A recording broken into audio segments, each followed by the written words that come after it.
একটা বর্ষার সন্ধ্যাবেলায় আমি তৈরি করছি ভেজ পিৎজা, যেটা টোটালি বাড়িতে তৈরি। এর জন্য আমি গরম জলে একটুখানি ইস্ট নিয়ে নিচ্ছি 1 চা চামচ মতো। তারপর নিয়ে নেবে আপনার চিনি আর স্বাদ মতো নুন। এরপরেই আপনাকে হালকা হাতে এই ডোটা তৈরি করতে হবে। দেখুন, ডোটা হালকা হাতে তৈরি করে খুবই নরম আর তুলতুলে হবে ইস্ট দেওয়ার কারণে। আর পরে যদি হাতে আপনার লেগে যায়, আপনি হালকা অয়েল নিয়ে এটাকে গোল আকারে করে সেটাকে আপনি 20 মিনিটসের জন্য রেখে দিতে পারেন। তারপরে কিছুক্ষণ পরে দেখবেন, 20 মিনিট বা আধ ঘন্টা পরে দেখবেন যে ডোটা ফুলে ফেপে একদম বাটিতে কিছুটা বেড়ে গেছে। এর কারণই হচ্ছে ইস্ট দেওয়ার জন্য। এরপর যে ভেজিসগুলো অ্যাড করবো, আমি ইউজ করছি কর্ন, পেঁয়াজ আর ক্যাপসিকাম। সেই ক্যাপসিকামটা লম্বা লম্বা করে কেটে নিতে হবে। পেঁয়াজটাও আপনার একটু বড় বড় আকারে কেটে নিয়ে তার সঙ্গে কর্নটা আমি বয়েল করতে দিয়ে দেবো।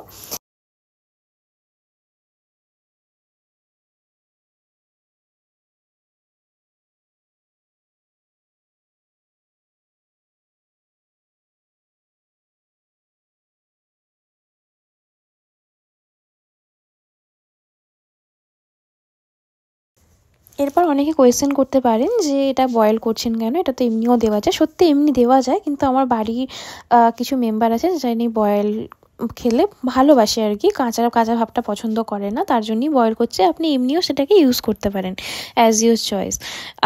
আমি সত্যি কথা এটা করে নিই, কারণ যাতে কাঁচা ভাবটা একটু কেটে যায়, সবার জন্যই তো করছি।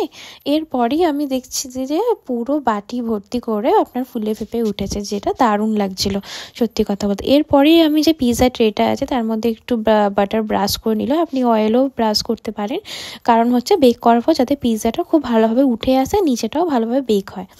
এরপরেই আমি ডোটা নিয়ে টোটালি হাতে হাতে করে সেটাকে একদম পিৎজা শেপ দিয়ে ওই প্লেটের হিসাবে করে নিলাম। আপনি সেটাকে বেলেও নিতে পারেন ময়দা দিয়ে, আবার হাতে হাতেও করে, কারণ এটা সম্ভবত নরম হওয়ার কারণে এটা হাত দিয়ে হয়ে যায়, কোনো অসুবিধা হয় না।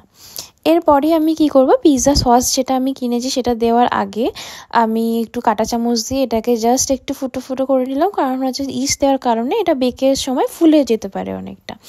তারপর পিৎজা সস, আপনার চিজ, আমি মোজারেলা চিজ আর চিজ স্প্রেড ইউজ করেছি। আপনি স্লাইড চিজও ইউজ করতে পারেন, যেটা দোকানে খুব অ্যাভেলেবেল হয়।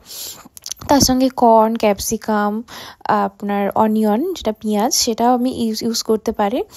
এরপরও যদি আপনার মনে হয় যে আপনি যে কোনো ভেজিস ইউজ করতে পারেন, অ্যাভোকাডো, অনেকে অনেক কিছু ইউজ করে, আমি এগুলো বাড়িতে ছিল এই দিয়ে বানাবার চেষ্টা করেছি। এরপর চিকেন পিৎজাও একইভাবে তৈরি করতে পারেন আপনি বাড়িতে।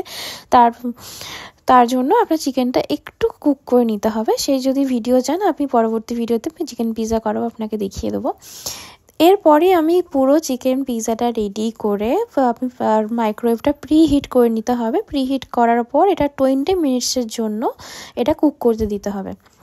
যদি কারোর বাড়িতে মাইক্রোওয়েভ না থাকে, সেক্ষেত্রে আপনি কড়াতেই করতে পারেন। কড়াতেও আপনার একটু চাপা দিয়ে প্রিহিট করে ওটাকে 20 মিনিটসের জন্য বেক করতে হয়।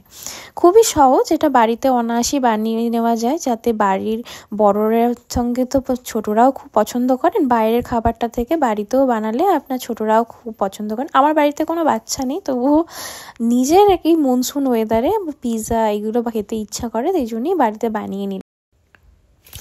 দেখতেই পাচ্ছেন অলমোস্ট রেডি হয়ে গেছে। এরপরেই আমি এটা নামিয়ে নেবো।